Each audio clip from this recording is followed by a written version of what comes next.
ದೇಶದ ಯಾವುದೇ ರಾಜ್ಯ ಸರ್ಕಾರಗಳು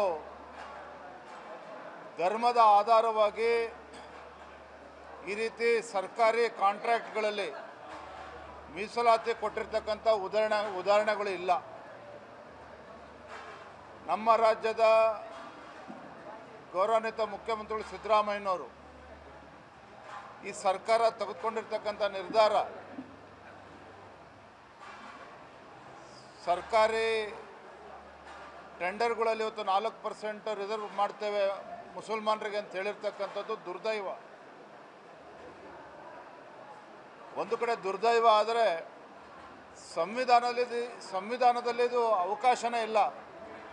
ಅಸಂವಿಧಾನಾತ್ಮಕ ನಿರ್ಧಾರವನ್ನು ರಾಜ್ಯ ಸರ್ಕಾರ ಕೈಗೊಂಡಿರ್ತಕ್ಕಂಥದ್ದು.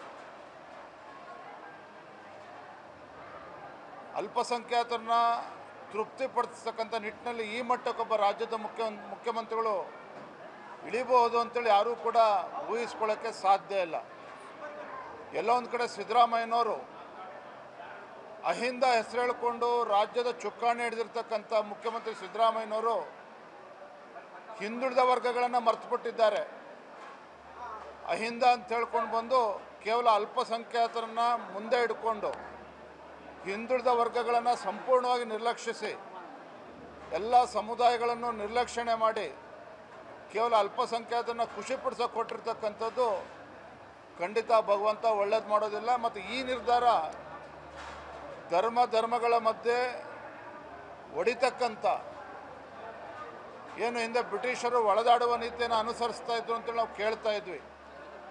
ಆ ಸಂಪ್ರದಾಯವನ್ನು ಇವತ್ತು ಸಿದ್ದರಾಮಯ್ಯನವರು ಈ ಕಾಂಗ್ರೆಸ್ ಸರ್ಕಾರ ಮುಂದುವರಿಸ್ಕೊಂಡು ಬಂದಿದ್ದಾರೆ.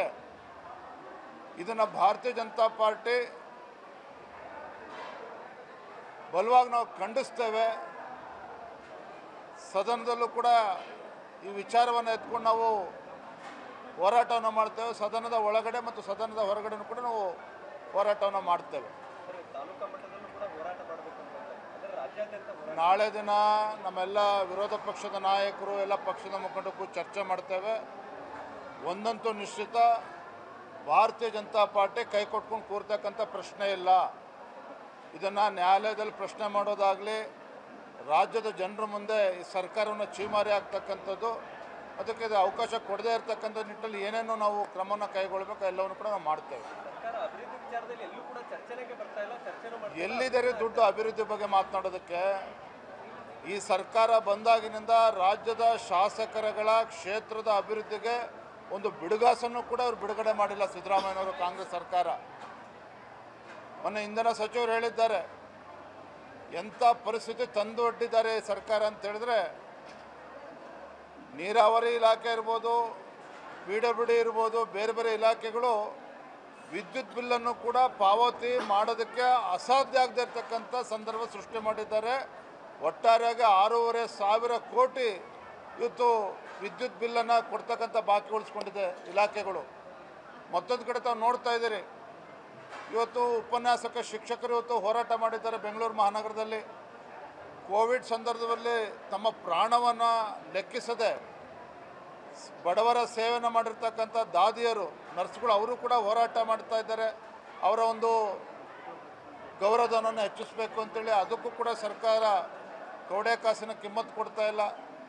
ಮತ್ತೊಂದೆಡೆ KPSC ರಾಜ್ಯದಲ್ಲಿ ಇವತ್ತು ಲಕ್ಷಾಂತರ ಯುವಕರು ಅವರ ಕನಸು ಇವತ್ತು ತಿಂಗಳಾನುಗಟ್ಟಲೆ ತಮ್ಮ ಕೆಲಸವನ್ನು ಬಿಟ್ಟು ಇವತ್ತು ಪರೀಕ್ಷೆ ಬರೆದಿದ್ದಾರೆ. ಅಲ್ಲೂ ಕೂಡ ಇವತ್ತು ಅವ್ಯವಹಾರಗಳು ಮತ್ತು ಮರುಪರೀಕ್ಷೆ ಮಾಡ್ತಕ್ಕಂಥ ಸಂದರ್ಭ ಸೃಷ್ಟಿ ಮಾಡಿದರೆ. ಒಟ್ಟಾರೆಯಾಗಿ ಈ ಸರ್ಕಾರದಲ್ಲಿ ಅಭಿವೃದ್ಧಿಗೆ ಹಣ ಇಲ್ಲ, ರೈತರ ಗೋಳನ್ನು ಕೇಳ್ತಕ್ಕಂಥ ಪರಿಸ್ಥಿತಿ ಇಲ್ಲ. ಇವತ್ತು ರೈತರು ಸಂಕಷ್ಟದಲ್ಲಿದ್ದಾರೆ. ಈಗಾಗಲೇ ಮಾರ್ಚ್ನಲ್ಲಿ ಇವತ್ತು ಭೀಕರ ಬಿಸಿಲನ್ನು ನಾವು ನೋಡ್ತಾ ಇದ್ದೇವೆ. ಇವತ್ತು ಜಾನುವಾರುಗಳಿಗೆ ಮೇವನ್ನು ಕ್ರೋಢೀಕರಿಸ್ತಕ್ಕಂಥದ್ದಾಗಲಿ, ಕುಡಿಯೋ ನೀರು, ಶುದ್ಧ ಕುಡಿಯೋ ನೀರಿನ ವಿಚಾರದಲ್ಲಿ ಇದು ಯಾವುದ್ರ ಬಗ್ಗೆನೂ ಕೂಡ ಈ ಸರ್ಕಾರದ ಕಾಳಜಿ ವಹಿಸ್ತಾ ಇಲ್ಲ. ರಿಯಲ್ ಎಸ್ಟೇಟ್ ಸರ್ಕಾರ ಇದು. ಮುಖ್ಯಮಂತ್ರಿಗಳು, ನಾನು ಹಿಂದೂ ಕೂಡ ಹೇಳಿದ್ದೆ, ಈ ರಾಜ್ಯದ ಮುಖ್ಯಮಂತ್ರಿಗಳು ಅಥವಾ ಕೇವಲ ಬೆಂಗಳೂರು ಹಳೆ ಮೈಸೂರಿಗೆ ಸೀಮಿತವಾಗಿರ್ತಕ್ಕಂಥ ಮುಖ್ಯಮಂತ್ರಿಗಳು, ಇದು ಉತ್ತರ ಕರ್ನಾಟಕದ ಜನ, ಕಲ್ಯಾಣ ಕರ್ನಾಟಕ, ಕಿತ್ತೂರು ಕರ್ನಾಟಕದ ಜನ ಇವತ್ತು ಪ್ರಶ್ನೆ ಮಾಡ್ತಾ ಇದ್ದಾರೆ. ಯಾಕೆ ಮಾತನ್ನು ಹೇಳ್ತಾ ಇದ್ದಾನೆ ಅಂತ ಹೇಳಿದ್ರೆ, ಹಿಂದೆ ನಮ್ಮ BJP ಸರ್ಕಾರ ಇದ್ದಾಗ ಯಡಿಯೂರಪ್ಪನವರು, ತದನಂತರದಲ್ಲಿ ಬೊಮ್ಮಾಯಿ ಅವರು ಈ ಭಾಗದ ನೀರಾವರಿ ಸಮಸ್ಯೆಗಳನ್ನು ಶಾಶ್ವತವಾಗಿ ಪರಿಹಾರ ಕಂಡುಕೊಳ್ಬೇಕು ಅಂತೇಳಿ ಸುಮಾರು 19,000 ಕೋಟಿಗೂ ಹೆಚ್ಚು ಒಂದು ನೀರಾವರಿ ಯೋಜನೆಗಳಿಗೆ ಹಣವನ್ನು ಮೀಸಲಿಟ್ಟಿದ್ರು. ಅವ್ಯಾವೂ ಕೂಡ ಟೆಂಡರ್ ಪ್ರಕ್ರಿಯೆಗೆ ಹೋಗಲೇ ಇಲ್ಲ ಮುಂದಕ್ಕೆ. ಸಿದ್ದರಾಮಯ್ಯ ಬಂದಮೇಲೆ ಅದಕ್ಕೂ ಕೂಡ ಕಲ್ಲಾಗ್ತಕ್ಕಂಥ ಕೆಲಸ ಮಾಡಿದ್ದಾರೆ.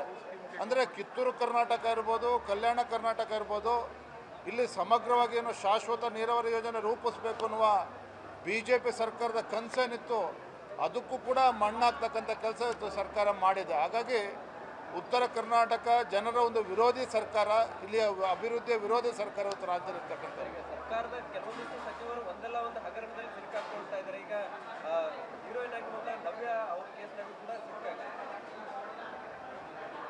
ಇತ್ತೀಚಿನ ದಿನಗಳಲ್ಲಿ ಇಂಥ ಒಂದು ಘಟನೆ ನಡೆದಿರಲಿಲ್ಲ.